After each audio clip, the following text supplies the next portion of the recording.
video was definitely more front and center this year, and I saw more opportunities from the past.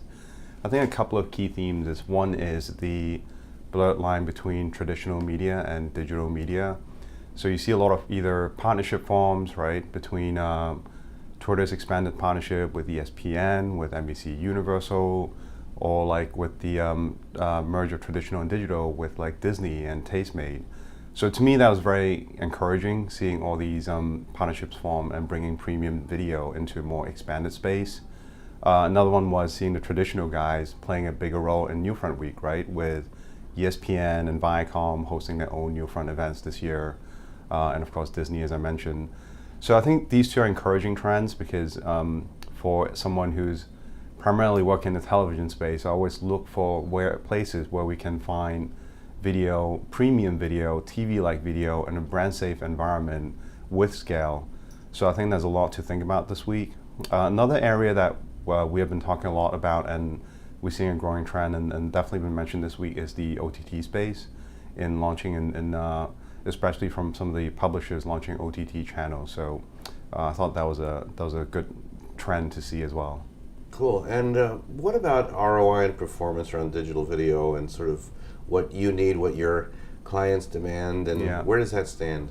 I think it's definitely table stakes now in a way. I think going to a lot of the events this week that was lesser mentioned, that was definitely talked about, but content was definitely more front and center this week. I think there's an expectation if you're in digital video, you'll be able to provide digital video-like metrics, which is not always the case, of course, but that's something that I think clients' expectations are going in.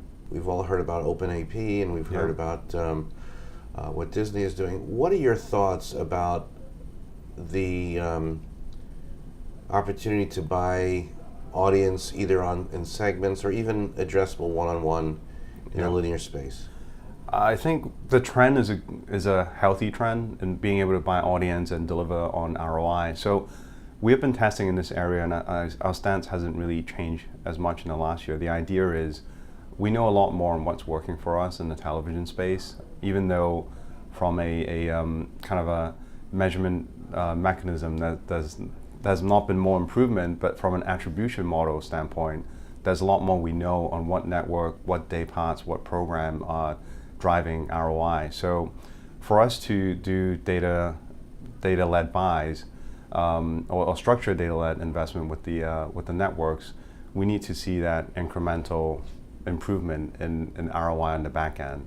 So I think it's something we're testing. It's something we will continue to test. I think we need to find the right balance, but also we need the networks to say, all right, if you're going to create this data-led approach, then you need to guarantee me ROI on the back end.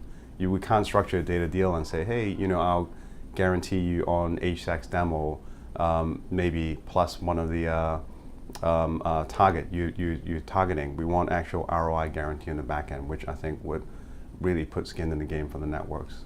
So it doesn't really, they're not doing it quite yet. It's better and better.